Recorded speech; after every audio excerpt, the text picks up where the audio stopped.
Actually on Sunset and Vine.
today's program. I want to thank all of you for being here today at tonight's Ask the Experts lecture on cancer and cuisine. I think we have a really great program ahead of us. So before we get started, just a few things. If you can please fill out the evaluations you got and turn them in at the end of the program, that'll be really helpful as we're always trying to figure out ways to improve this program.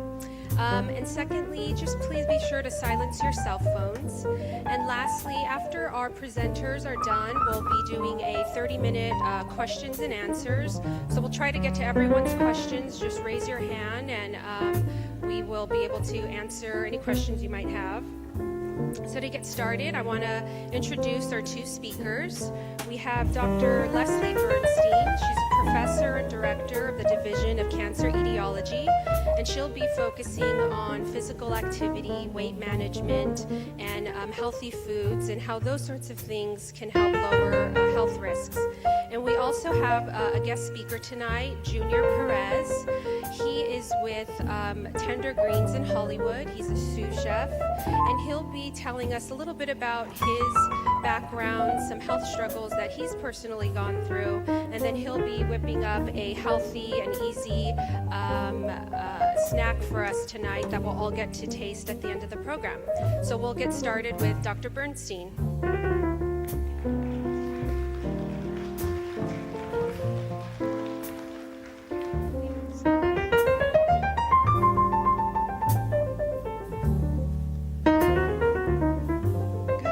It's a real pleasure to be here, so thank you all for coming. Number one, I wonder how many of you actually understand what it means when it says the Division of Cancer Etiology.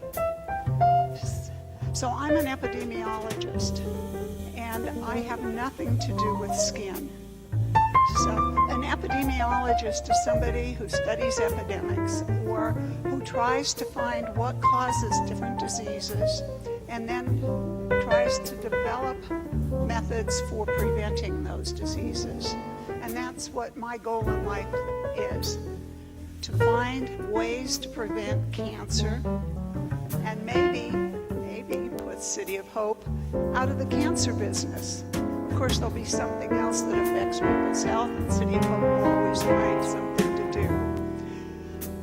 I don't think in my lifetime I'll be able to actually end cancer, but that's been the goal of my career and all of the research that I've done over the years. So cancer etiology is just the study of the causes of cancer. When I began my career in the early 1980s, had raised my children. They were in high school and college already, and I went back to school to get a Ph.D. in biostatistics. Another word that sounds rather complex, and when I tell people that I actually like to do statistics, they usually groan. But in my field in epidemiology,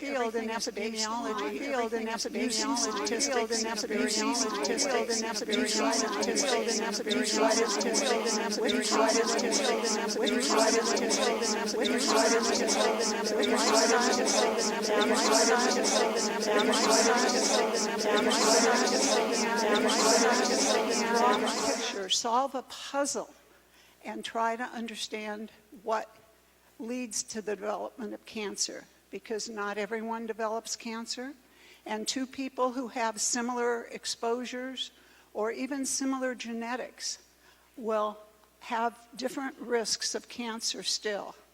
So when I talk about the risk of cancer, I'm going to be talking about it in terms of populations and not individuals. So I can't walk up to each of you and say, well, because you didn't do physical activity, and because you always ate fatty foods, and because you're heavier than you should be, you're going to get cancer, a certain kind of cancer.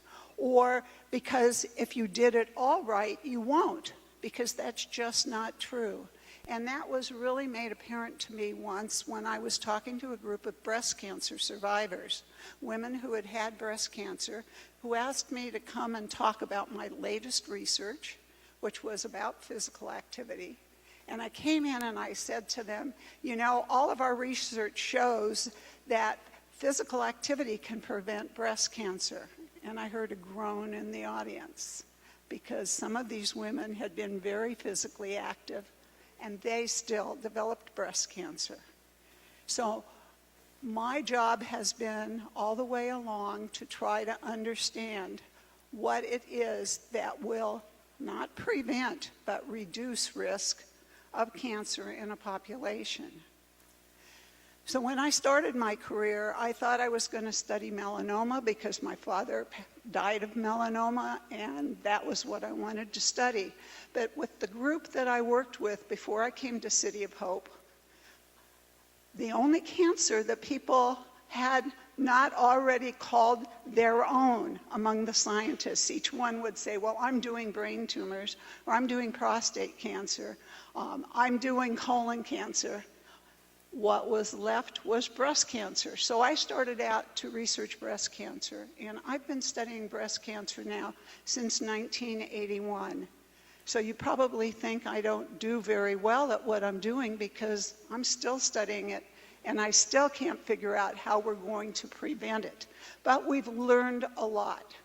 So I'm going to talk a bit about what I've done with breast cancer and then expand some of what we've learned about breast cancer to other cancers to talk about the topic of tonight, which is really physical activity, weight control, weight maintenance, and a healthy diet.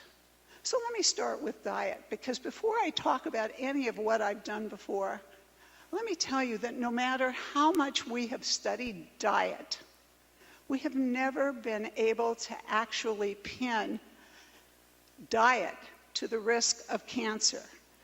So you will read in the newspaper maybe that eating meat is not good for you and that eating red meat might increase your risk of 1 week it's breast cancer, another week it's colon cancer. Then the next week it's, nope, it wasn't breast cancer. Nope, it wasn't colon cancer. Maybe it's prostate cancer. And the problem is that in our studies, we have to ask people, what did you eat? And we have to get the timing right. So for breast cancer, I know that the timing of diet when it was most important was probably when women were adolescents in their teenage years. And asking what you eat now probably has little relationship to your breast cancer risk. We know that because there's been a clinical trial called the Women's Health Initiative, during which women were randomized to have a very low-fat diet and a normal diet. One group getting low-fat, one group getting their usual diet. And although the women who were on the low-fat diet had slightly lower risk of breast cancer, there was not enough difference between the two groups to say that diet had anything to do with the development of breast cancer, a low-fat diet. Now, you can't control everything in diet at one time, and we do know that diet is important to breast cancer survivors because other studies have shown that breast cancer survivors who eat lower fat are less likely to recur. Doesn't mean if you live on fat and you are a survivor that you're going to have a recurrence. This is, again, averages across populations. It would be making a broad statement about all of you in this room. Well, let me go back to what I said I would start with, and that is breast cancer and what we knew when I came into this business.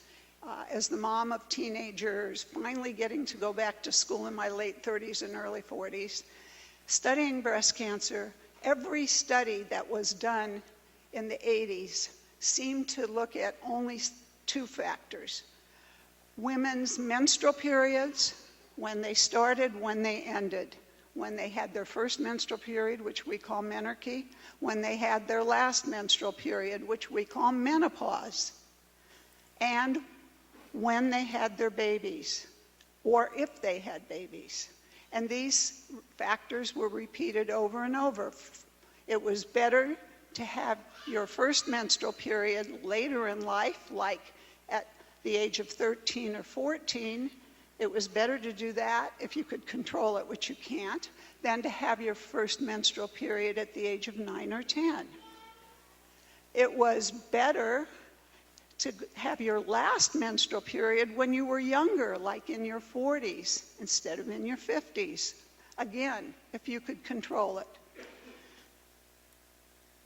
It was better to have a baby than not to have a baby, so you should have pregnancies.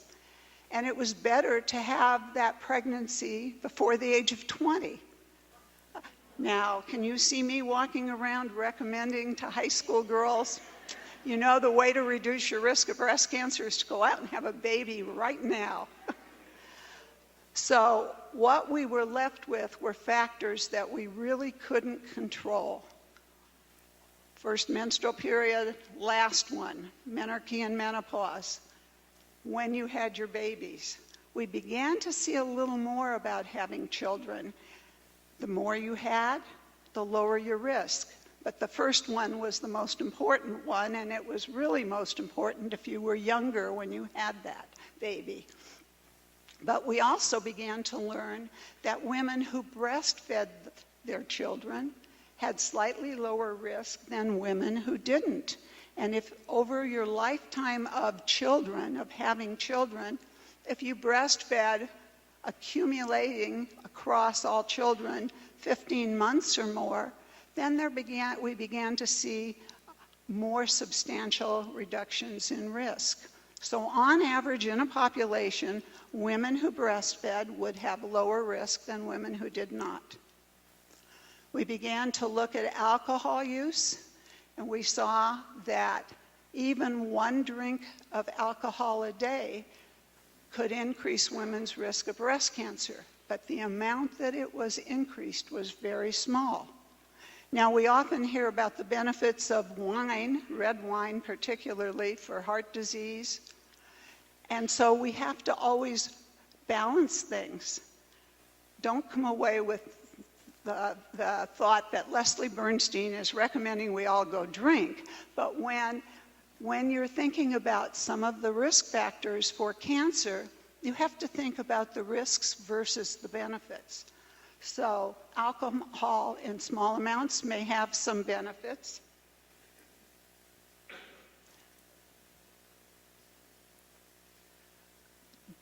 But it also will have some adverse effects in terms of breast cancer risk. So if you were to drink 3 glasses of wine a day, 3 shots of liquor a day, 3 bottles of beer a day, we'd begin to see some substantial increases in risk.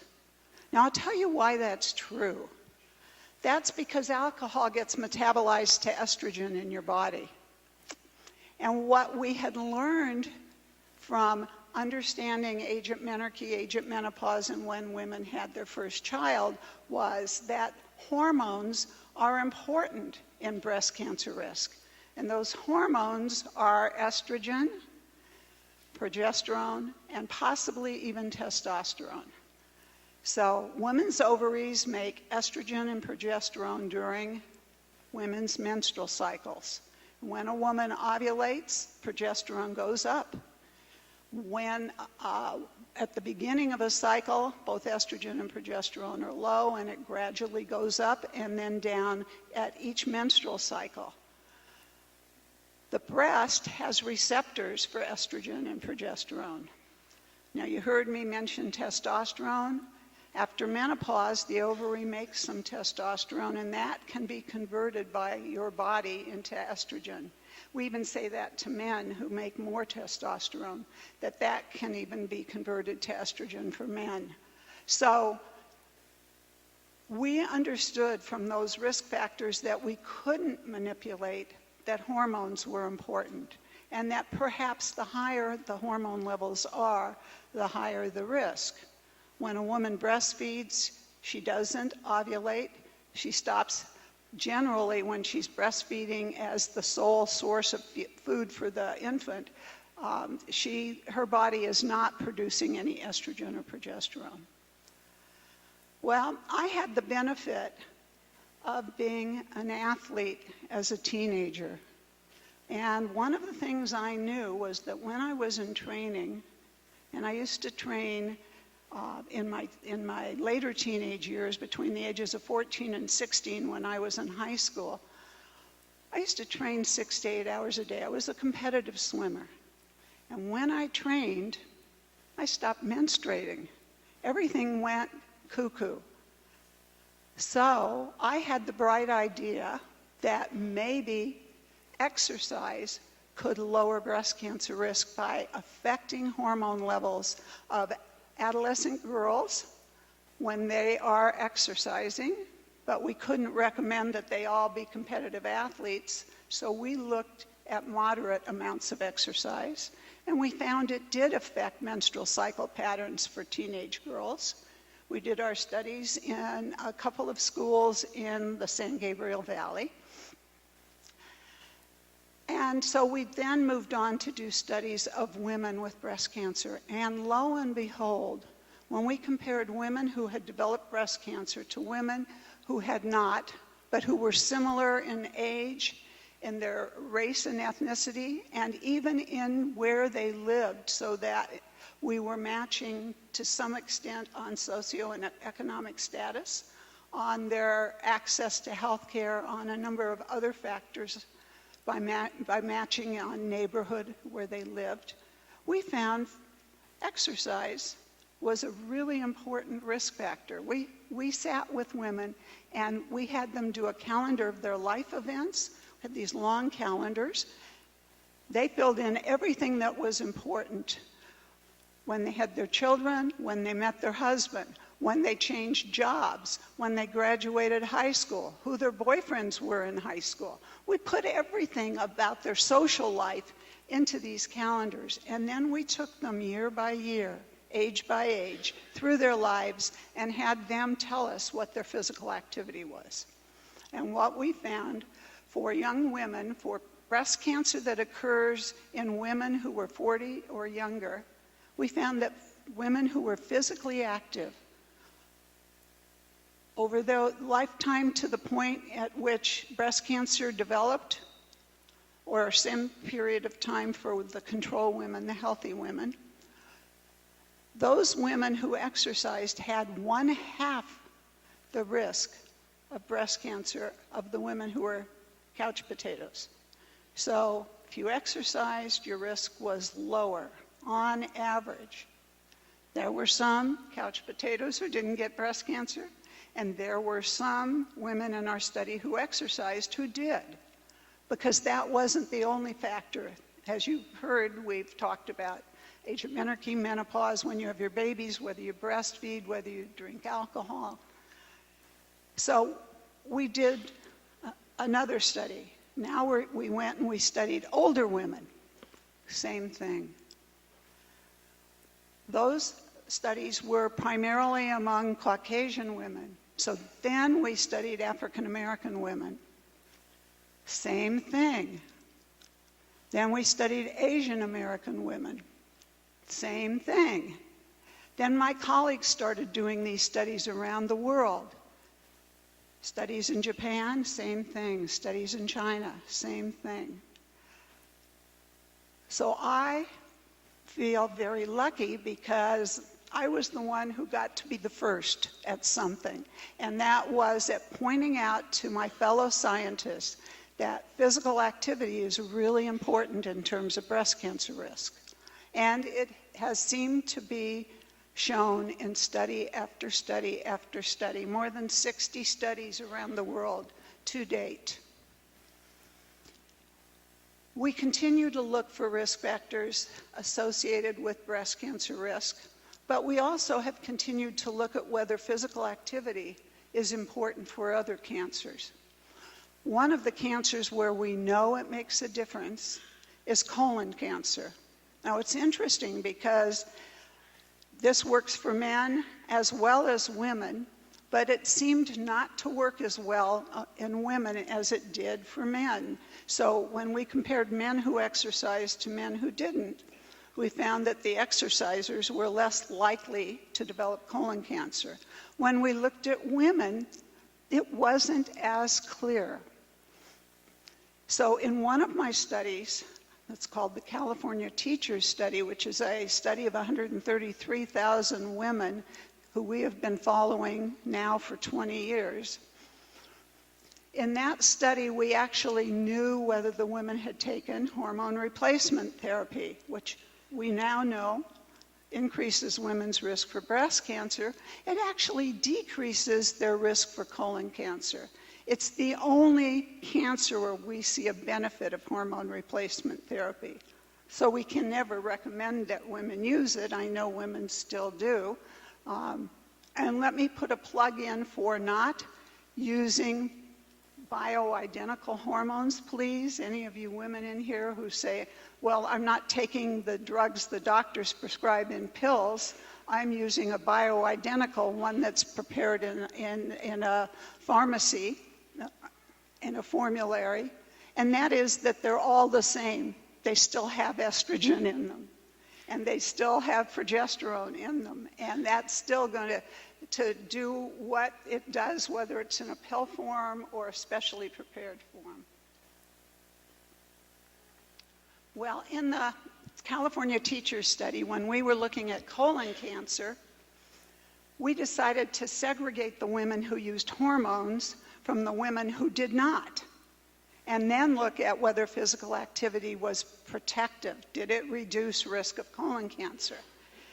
Among the women who used hormone therapy, who had lower risk of colon cancer because they used hormone therapy, we saw no effect. So if you had used hormones, exercise did not give you any benefit. But among women who hadn't used hormone therapy, exercise reduced their risk. It is now commonly accepted that a way to reduce the risk of colon cancer is by exercising. Still cannot guarantee. There's a lot of other things, and let me just put a plug in. The best way to reduce your risk of colon cancer, get regular colonoscopies. They're not fun. I didn't enjoy mine at all. When I turned 70, I thought, I'm done. And then my internist said, no, dear, I want you to keep having them.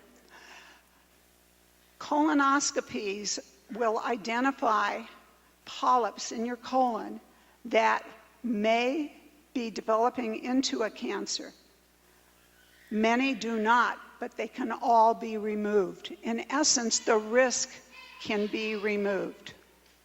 So having a colonoscopy is the best way, and here I will use to prevent colon cancer. Okay, so what about for the men, besides the colon cancer? What about physical activity and prostate cancer? Well, lo and behold, for advanced prostate cancer, we see that physical activity is associated with lower risk of advanced prostate cancer. When you talk about localized prostate cancer, the issue is that many men are diagnosed by a PSA, which we don't recommend for screening. The PSA levels, when they go slightly up, will initiate a prostate biopsy, and many men were being diagnosed with very early changes in the prostate gland that were just precancerous, and those began to flood our cancer statistics. These were men who probably we would never have known had prostate cancer during their lifetimes. They could have gone through age 90 and still never had a clinical case of prostate cancer. So for those men who had more advanced prostate cancer, physical activity is important. Well, you're getting the picture. What about body size? I'll start with breast cancer. For younger women, being heavier is actually a protective factor. It's women who are overweight, but before their menopause, they are less likely to develop breast cancer. And in fact, if you're heavier during adolescence, that will carry through most of your lifetime. However, once you go through menopause, if you're overweight, your risk of breast cancer is higher than that for someone who stays slender. So will losing weight do any benefit if you've gained weight over the years? We couldn't answer that for a while, but now some studies have actually shown that women who lost weight by going on diets, physical activity, this is the one thing that people don't know. You know, you're told to exercise to lose weight. The best way to lose weight is eat less. Physical activity doesn't work as well as controlling your diet. So there is the key dietary factor, is to eat less and eat healthier, because that will help you maintain a healthy weight. So we know that body mass index is associated with the risk of dying of almost every cancer. So if you have a cancer and you're overweight, you will have greater risk of dying from your cancer than somebody who was diagnosed but was thinner. Being heavy is associated with greater risk of every cancer that is really important. Breast cancer, prostate cancer, colon cancer, not lung cancer. Now, how would we prevent lung cancer? Get rid of cigarettes, put the cigarette companies out of business. If we didn't sell cigarettes, 95% of lung cancers would not happen. So cigarette smoking causes lung cancer. We know that, and we try to sell this to kids, to adults. Is it too late to quit smoking now? It's never too late to quit, because your risk of cancer, of lung cancer, and of other cancers goes down as the time goes on that you haven't smoked. I used to smoke. I quit in 1980 when I got into this business and realized how stupid I'd been. I'm happy to say that my risk of lung cancer now, it isn't the same as if I'd never smoked, but it is much lower than it would have been had I kept smoking. Okay, so one of the cancers we've just learned about recently is a new kind of esophagus cancer. Smoking and alcohol drinking are associated with squamous cell esophageal cancer. That used to be the most frequent kind of esophagus cancer. All of a sudden now, we see a new kind emerging. It's called adenocarcinoma of the esophagus. And a major risk factor is being overweight. So we see being overweight really important in a number of cancers. So if I could convince you all of anything tonight, it would be to start walking. Don't do more activity than your health will allow. Talk to your physician before you do anything really strenuous, but taking walks shouldn't harm you, and you can build up faster and faster walks.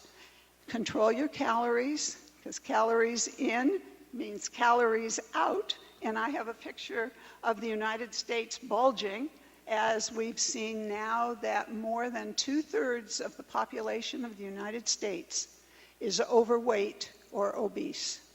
So we need to control calories in. And that's probably the most important message I could give you, would be to eat sensibly, exercise, and maintain a healthy weight. Thank you.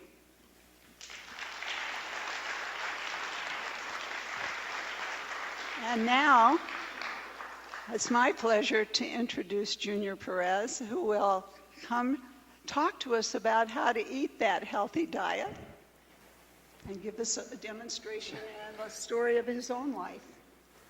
Hi, everybody. So my name is Junior Perez. I'm 27 years old. I'm recently a sous chef at 10 Degrees in Hollywood.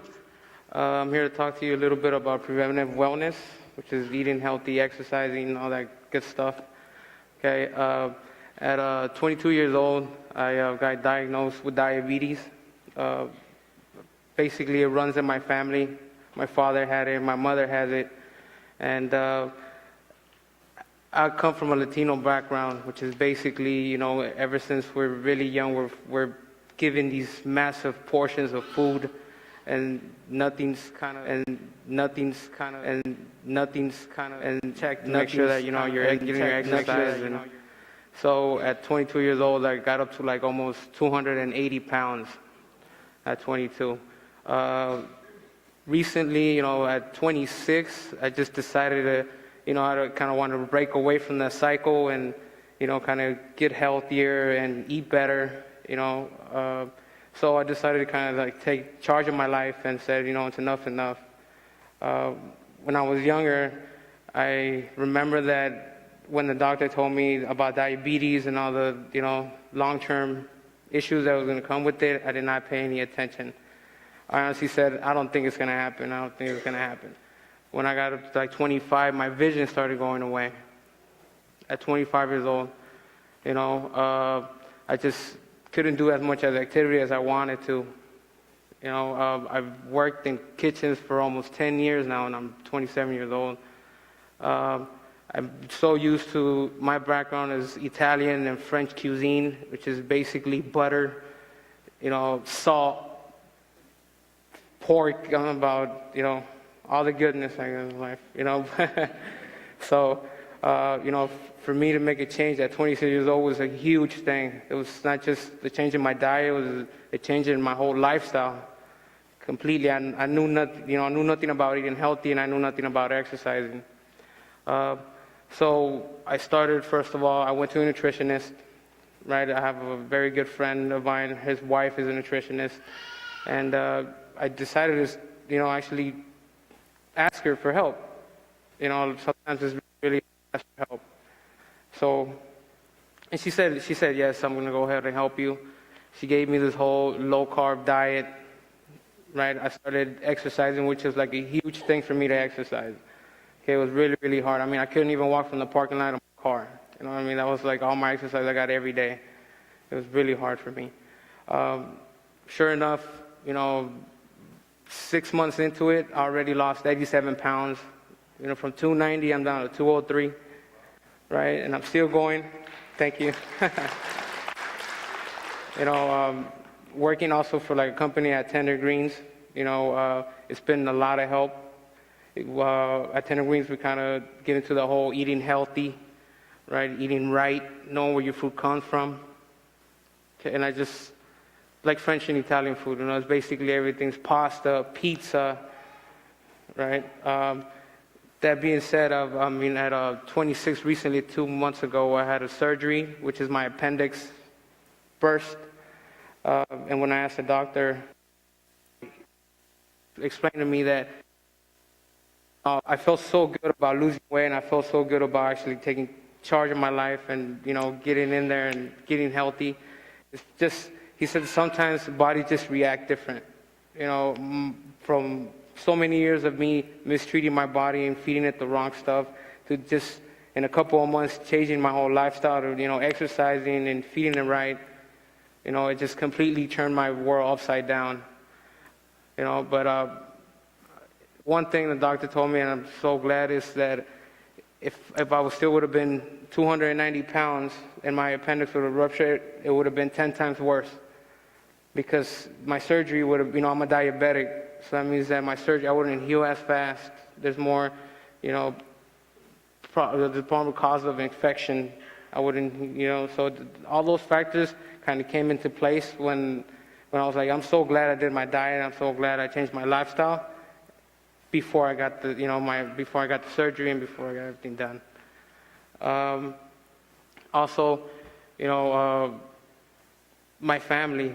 I have 3 kids, right?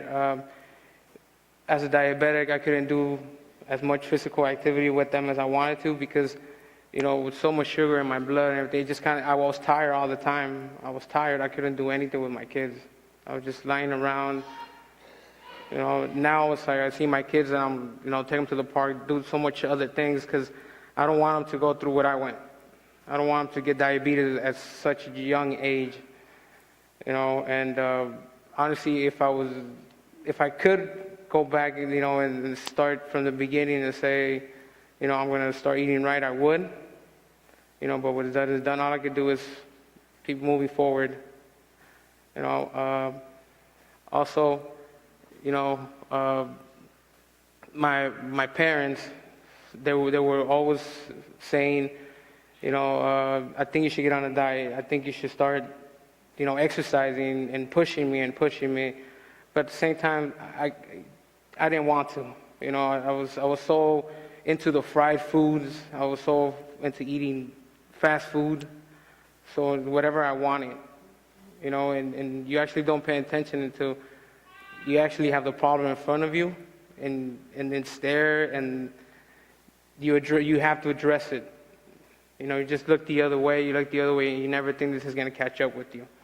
But it does, I'm just so glad I caught it. I took charge of my life now than a little bit later in my life. Okay? So with that being said, I'm going to show you guys a little bit of, my diet, what I eat, and what we have at Tender Greens. Okay? So first, show you guys how to make a little bit of quinoa salad. Okay? Quinoa is a superfood, it's also an ancient grain. It's great in protein. Okay? This is really good as an entree, as a starter. Okay? The way I usually prep it is a little bit of cucumber, Persian cucumber. Okay, a little bit of radish, they're just sliced. Okay, and a little bit of roasted beets. So these beets, they're golden beets. The way I just prep them out is basically I just throw them in a small saute pan with a little bit of water, a little bit of olive oil, a little bit of herbs. Cover them in foil and throw them in the oven at 300 degrees for about 30 minutes, depending on the size of the beets.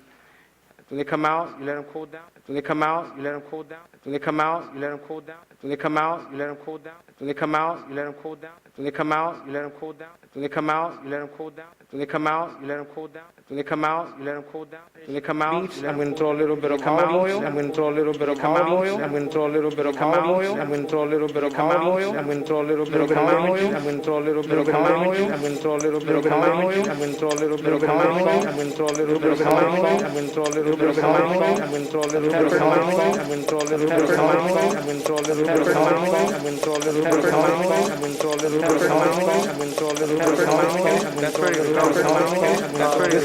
That's pretty good. That's pretty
Okay.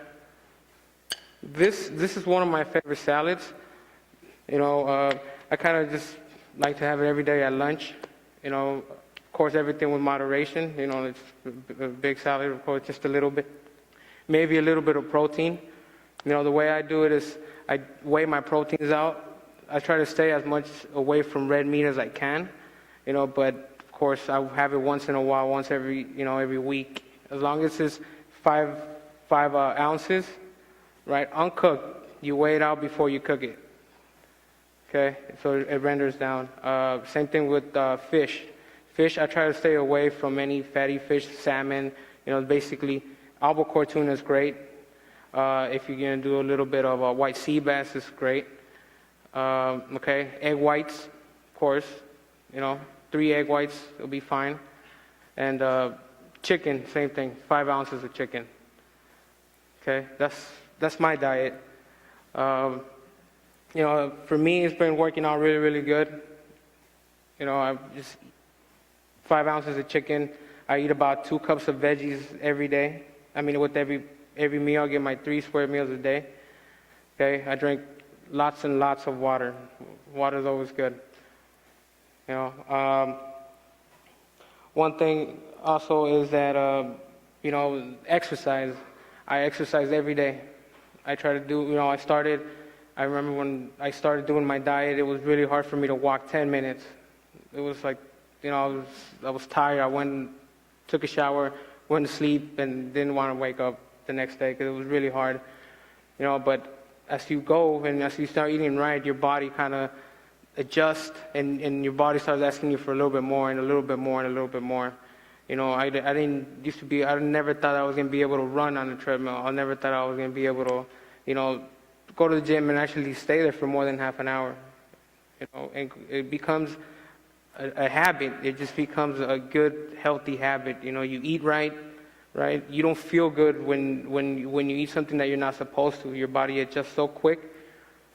I've had days when my mindset goes back to I want to eat something fried, or I want to try some fast food. But as soon as it's kind of not saying that you need, it's not that you need, it's that you want. Right? You don't need the food. You don't need the fried food. It's that you want. You want to feel that fried food in your mouth, and but once you get that part out of your mind and you're saying it's food and it just tastes as good, eating healthy doesn't mean that it's going to be, tasting bad, or it's going to be without salt, pepper, seasoning, right? It's just making the little things switch. You switch from drinking a glass of juice in the morning to drinking tea with no sugar, with a little bit of sugar in the morning, right? For me, it was like giving up. The hardest thing was soda. I love soda. Every time I ate, it was about 3 or 4, cups of soda for me, right? And it was like the most awkward and awful thing I could have done, because I was putting too much sugar in my body. That's the whole reason I became a diabetic.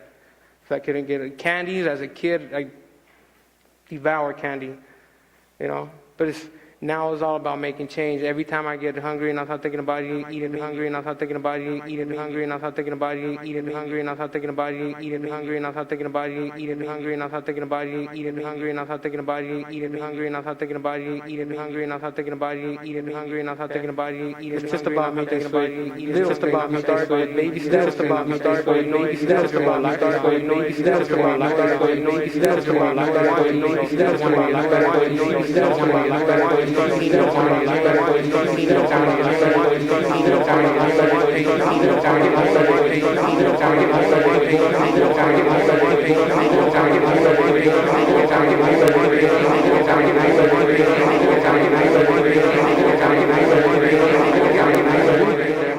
I'm going to keep it off. I don't want to go back and forth and lose it, gaining it, lose it, gaining it. Sometimes the hardest thing is maintaining your weight. Right? You can lose it right away, you can lose it in a couple of months, but maintaining is the hardest thing ever. For me, it was very, very hard. I was that kind of person that I never thought that I was ever going to lose weight. I was always that guy. I was like, let's go eat here, let's go eat here, let's go eat over there. And I still do, but it's just that the choices that you make. Switching everything around. Instead of having the burger, I'm going to have a salad. Just all about switching your choices. That's all it is. Okay, so with that, thank you guys for your time, and got some samples for you guys so you guys can try out what I made, and I hope you guys enjoy it.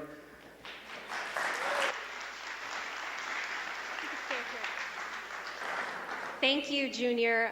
Like Junior mentioned, at the end of the program, we will have some samples that you can pick up and a recipe card with these 2 recipes.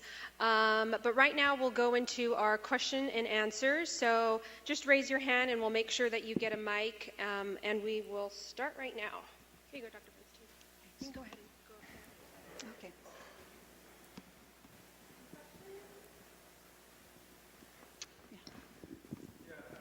Did I hear you correctly? You stated that bioidentical hormones and synthetic hormones are the same. In your body, they are, yes. An estrogen is an estrogen. It will have the same effects. It's not because one's synthetic that it's bad. It's because your body recognizes it as estrogen.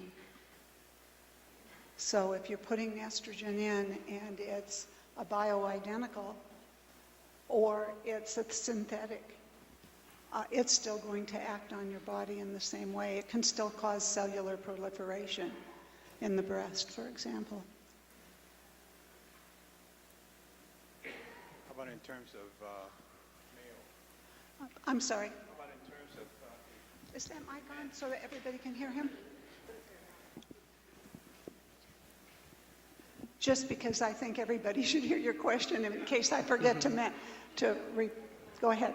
how about in terms of people that say a male that's trying to balance his hormones, so he's taking bioidentical hormones? Would it be the same if he took synthetic hormones in that case? I'm not sure why a man would be taking bioidentical hormones. I understand that, some prostate cancers are treated with estrogen, and that if you have prostate cancer and that's part of the therapeutic regimen, yes, it can have benefits as well as harms. All right, thank you. We have another question here. Just keep your hands up if you do have a question, and we'll make our way to you. Hi. Is it true that cancer cells can only feed on glucose? Can you repeat it? I missed the last part. Is it true that cancer cells can only feed on glucose? That I can't tell you for sure. That I don't know. But when we're talking about sugars, anything you eat will eventually be made into a sugar so that your body utilizes it. What about fat? What about- Is fat changed to sugar also? No, fat's not. But the body can use fat as a source of energy if there's not enough carbohydrates and protein in the diet. I guess I'm having, even though I've got my hearing aids on, I'm going to walk over to you because I'm having trouble getting the last words. He was asking about how fat can be used as a source of energy, or can it?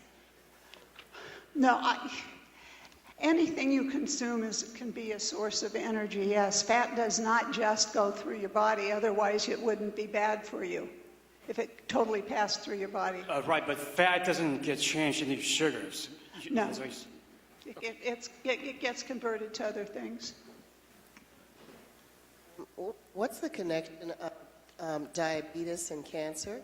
Say that again. What's the connection between diabetes and cancer? Well, that's something we're all trying to study right now because, in fact, we see diabetes to be a risk factor, for example, for cancer of the uterus.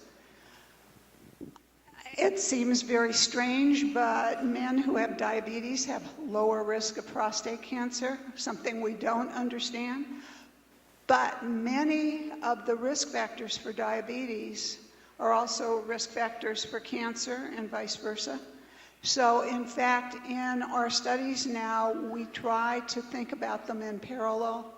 And when I'm talking about diabetes, I'm talking about type 2, not type 1. So the type of diabetes that we used to think only developed in adults, and particularly in older adults, and now we see a large increase in type 2 diabetes among children and adolescents. And that is in fact, because of them becoming overweight, but in fact, you can develop type 2 diabetes and not be overweight. So there are a number of factors. And one would be heredity as well. So, yes. What's the hormone receptor to do with the breast cancer? And what is the hormone receptor positive? And what is the hormone receptor negative? Yeah. What that means to do with the breast cancer? Oh, okay. So her question is, what do the hormone receptors have to do with breast cancer? So there are two hormone receptors that occur on the cells in the breast, and that's the estrogen receptor and the progesterone receptor. When those are overexpressed in a breast tumor, that is a hormone receptor positive tumor. It can be treated by giving the woman drugs that lower estrogen levels or that block estrogen binding to the cells in the breast. So tamoxifen blocks the binding. Aromatase inhibitors actually inhibit the formation of estrogen. When you're older and you no longer are having menstrual cycles, your ovaries no longer will be producing estrogen and progesterone, although they still produce a little testosterone. It's not always very easy to say that everything turns off. It doesn't. But when you're overweight, there is an enzyme in body fat that actually converts other hormones that your body produces, and those are from the adrenal gland. And those get converted through this enzyme that occurs in body fat, and that becomes estrogen. So the reason that you get a woman will be given an aromatase inhibitor as treatment is to stop that process. So even if she's not overweight, there'll be a little conversion, and they want to stop that completely. So hormone receptor positive tumors respond to estrogen, and so they try to reduce all the estrogen in the body. They're also very treatable. Hormone receptor negative tumors are not quite as treatable. We use chemotherapy, but it's still not the perfect treatment. So women who have those types of tumors are early on at more serious risk of a recurrence or even of dying of their breast cancer. However, there comes a time when the risks cross over, and so if a woman had a hormone receptor negative tumor and she survives 5 to 7 years, her chances of surviving are better than that of a woman who had a receptor positive. There are quite a few mysteries about these things that we don't understand. One of the things that we have always thought was that hormone receptor positive breast cancer developed because of exposure to hormones. But in fact, we find that where breast cells are first initiated at the stem cell stage, that even hormone receptor negative cells, the precursor cells to a hormone receptor negative tumor, also respond to a hormone. So now that whole thought process has changed, and we're still trying to understand that. There's a lot of research going on here at City of Hope to try to understand what goes on at the stage where the stem cells are being converted into mature cells and then into breast cancer cells. If the woman is a negative of a hormone receptor, what is treatment you suggest for I don't suggest anything because I have a Ph.D., not an M.D., and I can't recommend anything. I'm sorry. Hi, there's been an increase in non-small cell carcinoma for lung, both men and women. Is there an environmental factor that's causing that, or is something else going on? You know, I don't know the answer to that specifically.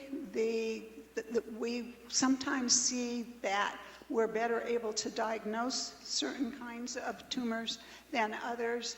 The major cause of a non-small cell is still cigarette smoking. So even though we know that some adenocarcinomas, which is what you're talking about, are not due to cigarette smoking, we have not found a common environmental exposure that will cause this. There are environmental exposures that will occur when you perhaps work with chemicals, where it can harm your lungs and then can start the process. Is it possible that it's secondhand smoke related? We've been asking that question for a long time, and there's actually evidence that secondhand smoke may increase risk of both non-small cell lung cancers and large cell, the small cell lung cancers. So the side stream smoke we find is quite dangerous. We recommend that you don't want to live with a smoker, but you've got to get your families, if they are smoking, to stop smoking. The issue is that in California, lung cancer rates have plummeted along with the control. No, they have. Yes. Along with the control that we now have of preventing smoking in public places, preventing smoking in restaurants. California has led the nation in this, the legislation, all due to one scientist at UC San Francisco who has fought for this for years. We're going to go ahead and take another question here. You made a quick comment, and I just want to make sure I heard that right. You said something about PSA tests that we don't recommend. Yeah, as a screening. Was I hearing that right, or what? You were hearing me absolutely correctly, and I prevented my husband from having PSA tests. Okay, so PSA has been shown not to be an efficacious method for preventing serious prostate cancer. What it has done is cause a lot of the identification of a lot of localized disease that never needed to be identified and that would not have affected the health of the individual throughout their lifetime. It has been found not to be an effective method of screening. Well, in other words, men are getting surgeries and having treatments that were unnecessary. Well, I know that they get biopsies, but that's to check if they're in fact have cancer. All the PSA is supposed to do is check if you're at a higher risk for cancer. It's not supposed to check anything else. It's supposed to monitor you once you've been diagnosed with advanced prostate cancer and been treated, because PSA drops during the treatment, and then you monitor whether it rises again. It was used for that purpose, and then it began to be introduced into the healthcare system. And we did a study where we showed that men who had high socioeconomic status had an epidemic of localized prostate cancer. Okay. The mortality rates for prostate cancer haven't changed. The rates for advanced prostate cancer haven't changed. All we've done is feed into the system, into the ranks of prostate cancer, quote, survivors, men who never would have required treatment. Well, And for the many City of- of Hope uses the PSA testing. Not for screening. We don't do screening here. Okay, well, For how would you... monitoring. Okay, then what is the alternative to a PSA test? Go in and have an exam. Have a prostate exam. Yeah, but that's you're saying the digital exam. That's right. But that doesn't tell you everything, because you're only on one side of the prostate, so that's not going to tell you a whole lot. Believe me, that studies have shown that all we've done is to cause more harm, make more men incontinent by using the PSA screening and identify cancers and treat them that didn't require treatment. So you can live throughout your life without knowing you have it. Yeah, but nobody is going to be recommended to do any operation until the biopsy is done, correct? They're not just going to say, oh, your PSA high, we're going to operate on you. I'm not, they'll find a few cells, and those few cells will lead them to say you should either have radiation therapy or surgery. I don't want to get in an argument with you over this now. Without a biopsy.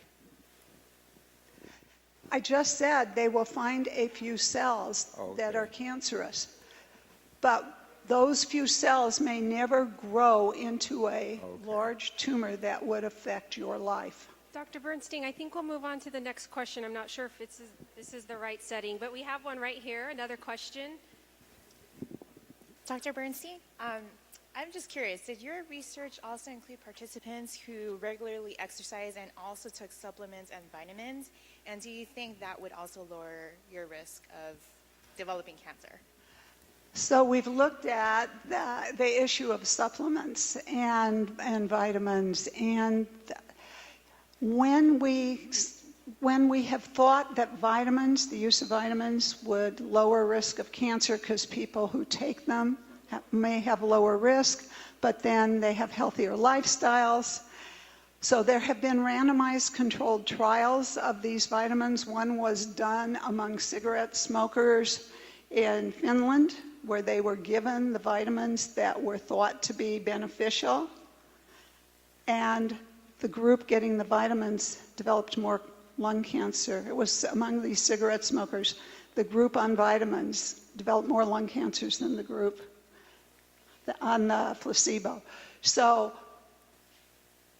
I don't recommend people take a vitamin to reduce their risk of cancer. You may need vitamins for other reasons. One of the vitamins that we think may be important is vitamin D, but we're not sure. What we find is that many people are deficient in vitamin D, but should you take a supplement? And the answer would be not. I wouldn't take one unless I knew through a blood test I was deficient, and then I might take it. And then I would take it under the recommendation of a doctor. But what happens is people just start feeding themselves. And as someone used to say, that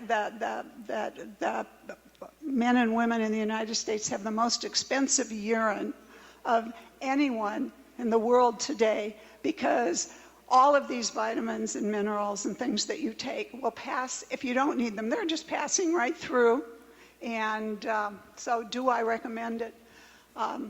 Only on the advice of someone a physician who would tell you that you were deficient in a certain vitamin, a certain reason for that. And the one probably to be most aware of would be vitamin D. We have another question here. Doctor, thank you very much for your presentation. I'm over here. Excellent. My question, going back to the theme of tonight, is about diet. You commented briefly about for reoccurrences. For those of us already, unfortunately, been stricken with cancer, trying to defeat it and hopefully stay away, keep it off as long as we can. Any other comments that you can pass with regards to any kinds of foods, certain kinds of things that we should perhaps make more a regular part of our diet, I think you other than just weight control, because clearly being skinny doesn't help. So fruits and vegetables, minimizing red meat, eating other sources of protein, beans are a good source of protein, nuts, tofu.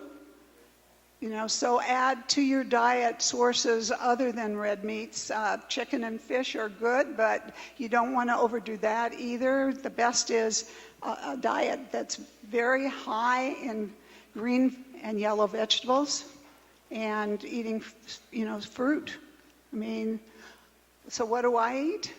I'm almost a vegetarian. I will have fish or chicken maybe once every couple weeks if somebody takes me out to eat, but I won't cook it in my house because I just don't have the patience anymore. And otherwise, I eat lots of salads, uncooked vegetables, and a lot of fruit, yogurt. I'm not lactose intolerant, so I can eat yogurt and cheese and things. I think as my husband, who was a physician, used to say, everything in moderation is what you should do. But if you're going to emphasize anything, it would be to do fruits, vegetables, nuts, and high-protein foods that are from sources like soy. Mm-hmm. So you spoke a lot about the connection between hormones and cancer. What about being selective with the type of food that you're eating? You know, you hear stories about, you know, hormones in our dairy and our meat. And being a vegetarian, obviously, you're making that decision. But is there any research about the impact of those type of foods? Yeah, that's, this is an important question that we've not been able to study yet because we don't quite know how to pull the study off. And that I'm about to say what it is, yes. And so that is the issue of whether you are eating meats that are, so chicken or beef where the animal was fed hormones or pumped up with hormones in one way or another, injected with hormones, and whether that would affect your cancer risk. And the problem is that when we do interviews and we try to collect as detailed information as we can about the food that everyone eats, most people won't know whether the food that they ate, the meat or other products, meat products that they buy, whether those come from animals that have been fed hormones in their own diet. And whether we could actually go survey different groceries, I'm not sure. I guess we could say that most of what people get today probably has been fed some of these, unless you go to a special market where you can buy grain-fed, free-range, whatever. And I don't know if there's any effect or if that's better. I really don't know the answer to that. Question back here. Dr. Bernstein, based on your studies about women and exercise, do you expect that maybe women, as they start approaching now their 40s and their 50s, there'll be a decrease in breast cancer because of the number of women now in the last 20 years that are more involved in athletics in high school and college? Don't I wish what you said? Well, there's an incredible amount of women now that are, athletic scholarships, high school, where 30, 40 years ago, hardly any woman would play sports. That's true. There is the availability. But when we look at studies done by the National Center for Health Statistics that looks at high school girls and boys and how many of them get enough activity, the numbers have been declining, the numbers that would get the recommended weekly amount of physical activity. So though it's available and certain individuals take advantage of it, and there was no swimming for me in college at UCLA in the late 50s, so I couldn't swim unless I continued to do a lot of driving to get to a place where a woman could compete. But that is good for those women that take advantage of it. The sad thing is, it's not being transmitted to the more general population of our children. They are not getting out there and exercising sufficiently. I wish I could say that women in their 40s, because it was available, will have lower risk. But they're not exercising now. I will say one thing, and that is that studies have shown that if you exercise when you're an adolescent, you are more likely to exercise as an adult.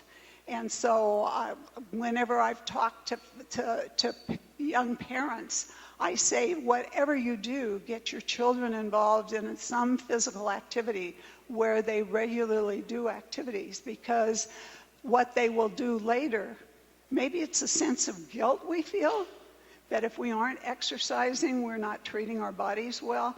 But we'll talk to anyone who was an athlete, who has achieved the age I've achieved, and we will all tell you that every week that we don't exercise, we feel really guilty. And so we start again. I start every weekend. So I get at least 2 days a week of activity when I'm home. But the issue about the fact that it will have pervaded all of the women, and that opportunity has led to more of them being active, hasn't proven to be true. I wish it were. We have one question right here. Hi, Dr. Bernstein. Do you drink milk as well? Do I drink milk? Yeah, and then soy milk? No, I don't drink any milk. Any milk. So soy milk would be a good source of soy. It's just not something that I've ever been able to make myself try. Yeah, and there's a question for Junior. Junior. Yeah, hi, Junior. I really like the meal that you prepare and eat on a daily basis. I hope you don't eat that 7 days a week, please. Do you? Do I? Yeah.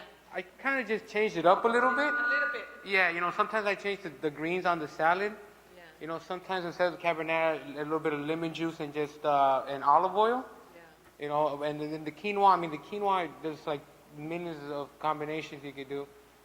So how many years you've been eating that and then your diabetes disappeared? Be honest with you, I've only been on a diet for 8 months and already lost 87 pounds, And which now is like you don't amazing. have at all, no diabetes. No, now it's like I'm out of my medication. I used to be actually in Still insulin. on medication. No medication now whatsoever. None. It's, I was able to maintain my diabetes just with exercise and eating well. So it's, I'm happy and I'm so glad. So do you eat organic or no? As much as I want to, sometimes, to be honest with you, I don't have the time, but I just try to eat smart, it's not just kind of, I'm on the run, I'm going to pick up a burger or stuff like that, I pick a fruit or just maybe just some lean protein when I can. Thank you. You're welcome.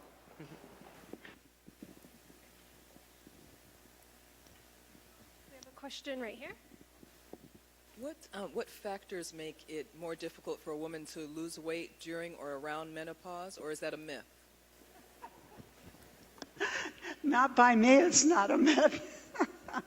I think the changes in metabolism that go along with the proceeding through menopause, there's definite change in women's metabolism as they age. It is harder, yes, I can vouch for that. I just had a quick question. Has City of Hope ever got involved with this situation with genetic foods, genetically? We've been eating them for 30 years, so maybe we're okay. We don't know. And we haven't been involved in trying to study that because I don't know that we would know the source of every food that we eat, what would be genetically altered and what would not. He was asking whether we had been involved in any research with genetically altered foods, which have been around for quite a long time, to see if that had any effect. If I were to think about it logically, I wouldn't expect it to have any effect on so if you're talking about genetically altered fruit and vegetables so that they grow bigger, or your apples are redder or greener depending on what kind you're eating, I just can't imagine that alters the actual material, what is in the food. So it's not something that I think we can study. Could you tell me the source of what you eat? I'm sorry? Oh, I'm just asking if you would be able to figure out the source of all the different foods you eat, whether they were genetically altered or not. I shouldn't have to do that. It should be on the labels, number one. Okay. Number two, I contacted FDA to see what they're doing, and I said, first he says, well, they consider that just regular food. I said, you're kidding me. It's not regular food. It's altered genetically, whatever. Now, if it's good, great. So I said, what kind of testing? So he says that the manufacturers bring them test data.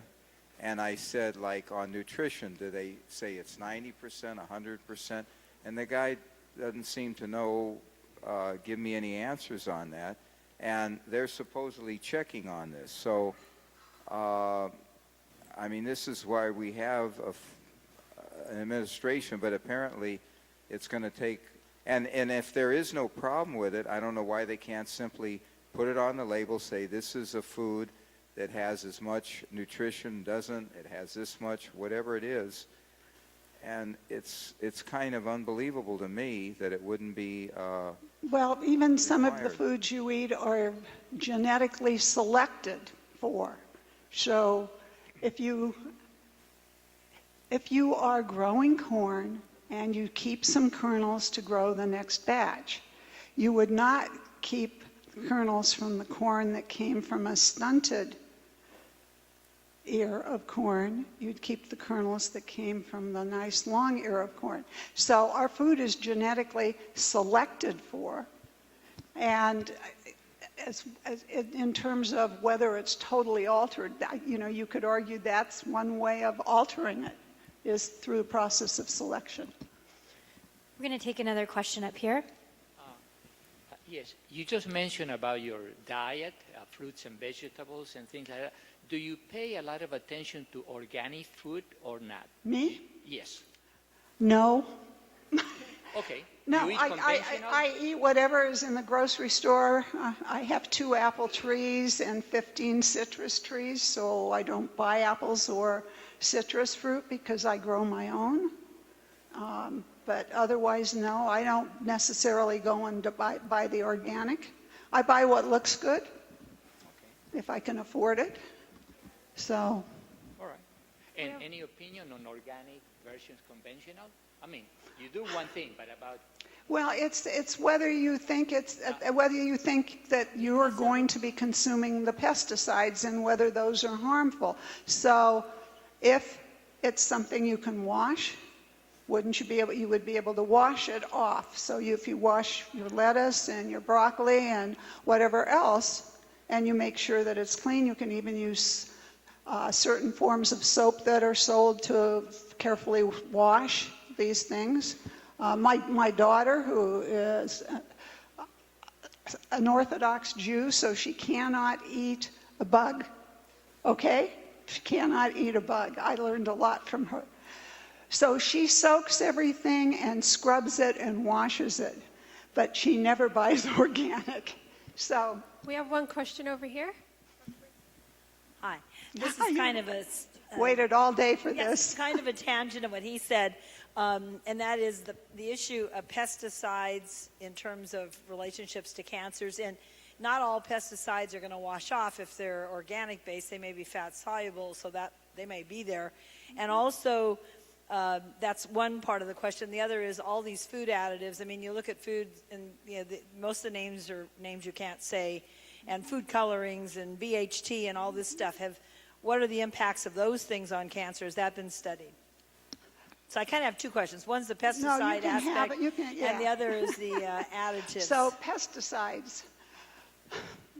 We have really been unable to tie pesticides to the risk of breast cancer, but we have been able to tie it to the risk of non-Hodgkin's lymphoma among pesticide applicators.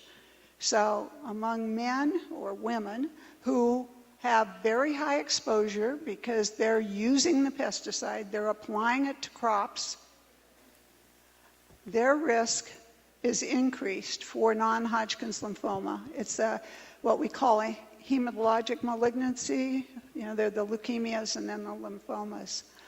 But have we been able to literally show this in women? No. And I was part of advising for a study done on Long Island where histories of exposure, collection of dust in the house, they collected all of the vacuum cleaner bags to get what was in the house. They dug up dirt outside to see if what the levels of pesticide were in the dirt surrounding the homes. They were unable to tie any exposure after this hugely expensive, very detailed study where they tried to measure exposure in as many ways as they could. We've done studies of women measuring pesticides in their blood. Some people have measured it in their fat because it's fat soluble and the blood level might not be representative. And yet we've been unable to really tie pesticides to the common use of pesticides to the risk of cancer. So that would be different exposure, yeah. And certainly there have been a number of studies, and we're involved in a study now that is looking at the total body burden of chemicals in women and its relation to breast cancer risk. So we're working with the state health department that now has a lab that can measure body burden of a large series of chemicals. It's very expensive to do these tests. The state of California gave us some money to collect the blood samples from women who developed breast cancer and those who did not, so that we can look at a comparison of their total body burden. We're in the midst of doing it now. Other studies that have tried to do this haven't been able to earmark any particular chemicals or total body burden as being related to the development of cancer. But again, one can criticize every study for how they're done. They're very difficult to do. I'm sure when we finish ours, somebody will find something wrong with that one too.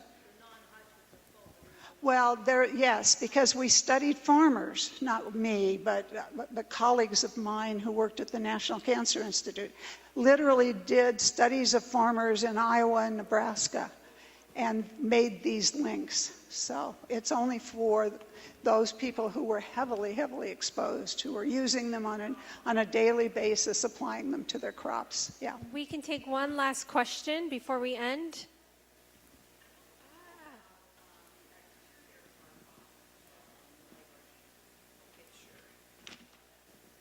Okay, like the soaps that we use, the lotions we put on our body, the cosmetics that we use, you know, and now all of a sudden we have breast cancer or some other cancer. Yeah, so that a lot of the breast cancer advocacy groups, especially in California, Northern California, Breast Cancer Action and the Breast Cancer Fund have been promoting the fact that these chemicals are harmful and could cause breast cancer. And the answer is, we don't know. We don't know whether additives in yogurt, that was one of them, or whether it's the carton that the yogurt comes in, which is plastic and has other things in it. Whether drinking out of plastic water bottles is bad for us. We really haven't been able to do studies. And if we had enough funding nationally, we could probably pull off a study like that, where we would go out and actually collect bottles of what women were drinking out of, what they were eating out of. I'm thinking of breast cancer because that's the cancer I study. Whether, you know, what lotions we are asking that. Oh, I should put in a plug. I work with Susan Love, who was a patient here at City of Hope, and who is a woman who has treated breast cancer, breast surgeon, treated it for years, writes all the sort of the layman's books, the laywoman's books on breast cancer, everything you ever wanted to know about breast cancer, and she updates her books periodically. And those of us in the scientific community, we try to keep her honest by reading the parts that pertain to what we do and saying, no, you're off, you know, you've gone off in too much of a direction, you've made it too definitive when it isn't, or you've interpreted the data differently. So Susan and I became really, really close friends. And we've worked together. She has an army of women. These are women who volunteered their contact information because they would like to participate in studies to end breast cancer, whatever that means, whether it's ending it as because we could treat it better, or ending it because nobody would ever get it again, which is the way Susan and I both like to envision it. And through that, we've developed a new cohort study called the Health of Women Study, and members of the Army of Women plus other women can sign on online, answer our questionnaires. And one of the reasons I'm bringing this up is because we want to study all these questions. And so we literally will put online questionnaires that ask the brands of lotion you use, do you wear lipstick, how often do you apply it, what kinds do you use, because you can collect information over the internet for free.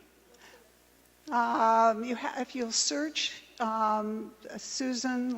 Susan Love, Army of Women, and then on that website there will be a link to the Health of Women study. And I would recommend, if you're willing, join both. We have men in the study as well, by the way. One of the things we're interested in also is in male breast cancer. And we'll use this to study other cancers. But the issue is, there are a lot of myths out there, but some we don't know if they're really myths. We've always said they're myths, like underwire bras. Do underwire bras cause breast cancer? We've all said, of course not. How could that be? Has anybody really studied it? We plan to. Because how can I get up here and tell you that it doesn't if I don't know for sure? So we're doing that, studying things like use of antiperspirant versus deodorant versus nothing, to try to zoom into understanding these things, because women are asking these questions. And we don't know the answers.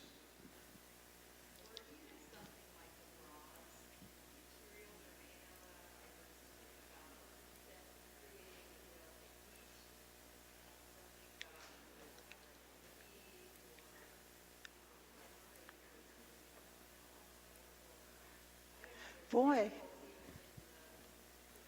I haven't heard that one yet.